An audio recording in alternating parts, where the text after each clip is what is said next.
कसे आहात सर्व? मजेत ना? मराठी ब्लॉगर दुलारी या माझ्या यूट्यूब चॅनलमध्ये तुमचे स्वागत आहे. आता सुरू आहे हा कार्तिक महिना.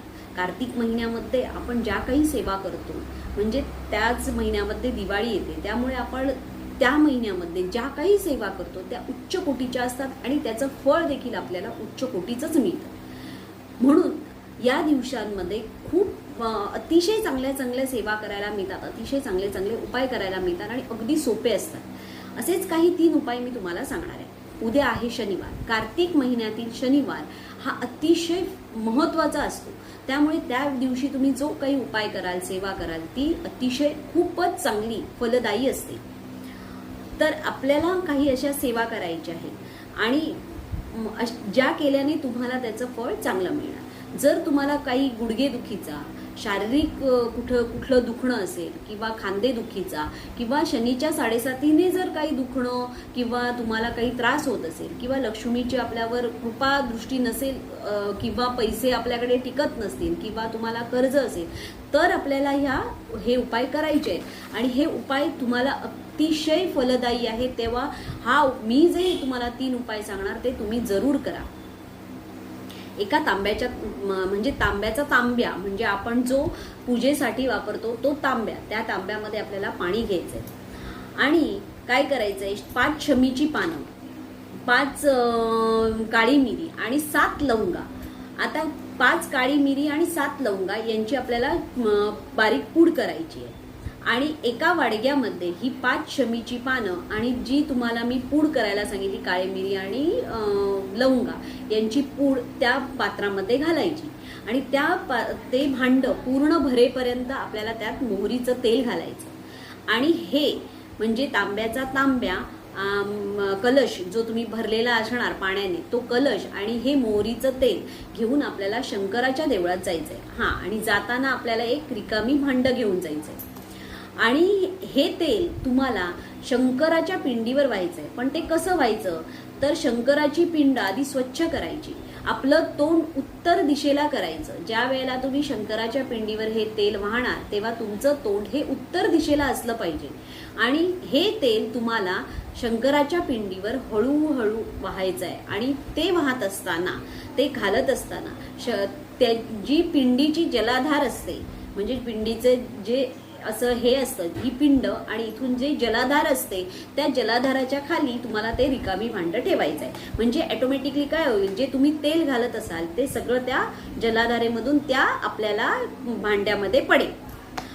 तर तुम्हाला ते घालायचंय आणि त्याआधी तुम्हाला काय करायचंय, त्याआधी तुम्हाला जी पिंड तुम्ही स्वच्छ केल्यानंतर तुम्ही जेव्हा तेल घालायला सुरुवात करणार त्याआधी तुम्हाला तुमचं गोत्र आणि तुमचं नाव बोलायचंय आणि तुम्हाला ज्या काही समस्या आहेत, म्हणजे ज्यासाठी तुम्ही हा उपाय करताय ते आधी तुम्हाला तिथे बोलून दाखवायचंय आणि नंतर तुम्हाला हे जेव्हा तेल घालत असणार, म्हणजे नंतर तुम्ही तेल घालायला सुरुवात केल्यानंतर तुम्हाला काय करायचंय, तुम्हाला एक मंत्र म्हणायचंय, अवधूतेश्वर महादेव. काय म्हणायचंय, अवधूतेश्वर महादेव असा मंत्र म्हणत म्हणत म्हणत तुम्हाला हे तेल त्या पिंडीवर घालायचंय. म्हणजे पूर्ण ते पिंडीतून त्या भांड्यात येईल असं हळूहळू घालायचंय आणि जेवढं त्या भांड्यात जमेल तेवढं आणि बाकीचं उरलेलं त्या पिंडीला सगळीकडे लागलेलं असणार असं खाली वगैरे, ते सगळं हाताने स्वच्छ करून पुन्हा त्या भांड्यात घ्यायचं. म्हणजे पूर्ण पिंड स्वच्छ करायची आणि ती पूर्ण पिंड स्वच्छ केल्यानंतर काय करायचं, जे तुम्ही पाणी कलशामधून भरून आणले त्याने तुम्हाला पिंड स्वच्छ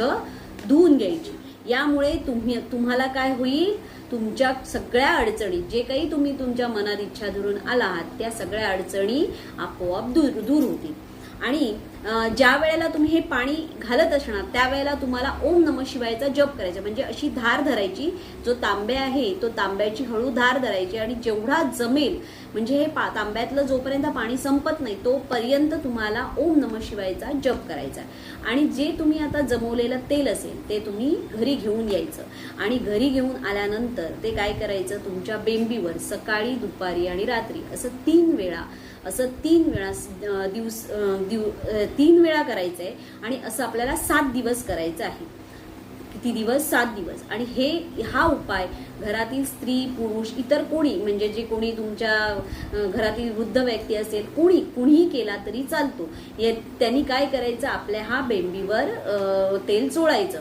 हे आपल्याला 7 दिवस करायचं आहे. त्यामुळे तुम्हाला म्हणजे जे तुमच्या अडचणी आहेत, जे तुमची दुखणं आहे, जे तुम्हाला कुठे दुखतंय किंवा 7.5मुळे जर तुम्हाला काही त्रास झालेला असेल तर तो सगळा तुमचा नक्कीच दूर होणार. हे आपल्याला कधी करायचंय? पौर्णिमेच्या शनिवारी म्हणजे उद्या. कार्तिक पौर्णिमेचा शनिवार हा उद्या आहे, त्यामुळे आपल्याला हा उद्या उपाय करायचा आहे. नंतर दुसरा उपाय काय करायचा आहे? गाईच्या तुपाचा आपल्याला एक दिवा घ्यायचा आहे, म्हणजे एक मातीचा दिवा घ्यायचा, त्यात गाईचं तूप घालायचं आणि अशी उभी वात लावायची.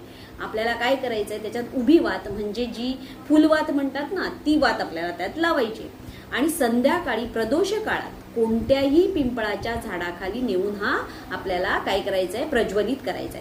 पण प्रज्वलित करायच्या आधी त्याच्या खाली थोडे तांदूळ किंवा काही असं काहीतरी ठेवायचं, म्हणजे नुसतं कधीही दिवा ठेवू नये म्हणून त्याखाली तांदूळ किंवा काही पान किंवा पुठ्ठा किंवा काय डिश असं काहीतरी ठेवायचं. व तुमच्या मनात ज्या काही तुमच्या समस्या असतील त्या दिव्याकडे बघून सांगायच्या आहेत. व नंतर आपल्या घरी जायचंय. जो कोणी हा उपाय करेल तेव्हाच तुम्हाला काय करायचंय? तुम्ही जर जो कोणी हा उपाय करेल त्याच्याबरोबर लक्ष्मी आणि नारायण देखील त्याच्यासोबत घरी जाईल. ज्या वेळेला तुम्ही हा उपाय करून तुमच्या घरी जेव्हा परतणार तेव्हा तुमच्यासोबत कोण असणार? लक्ष्मी आणि नारायण. आणि हे तुम्हाला इमॅजिन करायचंच आहे की हे तुम्ही जाताना लक्ष्मी आणि नारायण या दोघांनाही सोबत घेऊन जात आहात. आणि खरोखर हा तुम्हाला इतका उपाय प्रभावशाली आहे की तुम्ही ज्यानंतर हा उपाय करणार आणि जेव्हा तुमचा हा दिवा प्रज्वलित झाल्यानंतर तुम्ही जेव्हा घरी परतणार तेव्हा तुम्हाला आपोआप वाटणार की तुमच्यासोबत लक्ष्मी आणि नारायण आहेत. आणि हा उपाय तुम्ही नक्की करून बघा. आणि त्याचबरोबर आपल्याला काय करायचं? शनिवारी म्हणजे कार्तिक पौर्णिमेचा शनिवारी एक काजळाची डबी घ्यायची. त्याचबरोबर आपल्याला काय करायचं? एक काजळाची डबी घ्यायची आहे आणि ती डबी घेऊन आपल्यावरून म्हणजे पूर्ण डबी अशी उघडायची आणि ती पूर्ण डबी आपल्या डोक्यापासून पायापर्यंत 21 वेळा ओवाळायचं. स्वतःलाच ओवाळायचं. काजळाच्या डबीने स्वतःलाच ओवाळायचं. डोक्यापासून पायापर्यंत आपल्याला ते ओवाळायचं 21 वेळा. आणि ती नेऊन आपल्याला पिंपळाच्या झाडाच्या खाली एक खड्डा खणायचा आणि त्यात ती पुरायची आणि त्यावर दगड लावायचा. हा पण उपाय तुम्ही तेव्हाच करा ज्या दिवशी शनिवार असेल त्या दिवशी, म्हणजे उद्या आपल्याला हा उपाय करायचा आहे. आणि हा उपाय करताना देखील आपलं तोंड हे उत्तर दिशेलाच ठेवायचं. म्हणजे ज्या वेळेला तुम्ही स्वतःला ओवाळणार तेव्हा सुद्धा तुमचं तोंड उत्तर दिशेलाच ठेवायचं. आणि त्यानंतर ही डबी जेव्हा तुम्ही पिंपळाच्या झाडाखाली नेऊन पुरणार त्यावेळेला देखील तुमचं तोंड हे उत्तरेलाच असलं पाहिजे. आणि नंतर तुम्हाला काय होईल तर पुढच्या शनिवारपर्यंत म्हणजे उद्याच्या शनिवारी तुम्ही हा जो उपाय केला तर तुम्हाला पुढच्या शनिवारपर्यंत याचा चांगला अनुभव नक्कीच येणार. हा उपाय तुम्ही जरूर करून बघा. तर तिसरा उपाय काय आहे? आपल्या मागे ज्या क्लेश, कटकटी, शत्रू यांचा खूप त्रास आहे.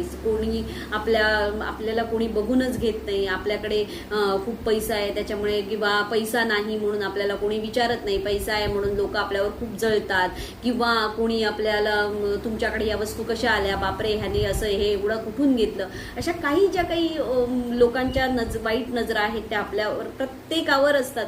आपण म्हणतो ना की वाईट नजरा ह्या प्रत्येकावर आहेतच. आणि म्हणून काही छोटे छोटे तोडगे आणि उपाय आपण करत असतो. तर आपल्याला काय करायचंय? एवढे चिमूट काळे तीळ म्हणजे आणि एक मातीचा दिवा, चिमूटभर काळे तीळ आणि मातीचा दिवा, तो आपल्याला काय करायचा आहे? घ्यायचा आहे. आणि त्या दिवात एक फुलवात घालायची आणि त्यात मोहरीचं तेल घालायचं. म्हणजे मी मगाशी सांगितलं त्यात गाईचं तूप घालायचं आणि या दिव्यामध्ये मोहरीचं तेल घालायचं. पण दिवा कसला हवा? मातीचाच हवा. कारण तो दिवा आपल्याला दर शनिवारी कुठे लावायचा आहे? परत आपल्याला तिथे लावायचं आहे. त्यामुळे मोहरीचं तेल घ्यायचं आणि प्रत्येक शनिवारी आपल्याला काय करायचं? म्हणजे उद्याच्या शनिवारपासून सुरुवात करायचं आणि प्रत्येक शनिवारी आपल्याला हा दिवा कुठेच प्रज्वलित करायचा आहे, पिंपळाच्या झाडाखाली.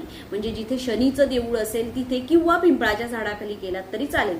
शनीच्या देवळात केलात तर अतिशय उत्तम. जर तुमच्याजवळ शनीचं देऊळ नसेल तर आपण कुठे करायचा, पिंपळाच्या झाडाखाली.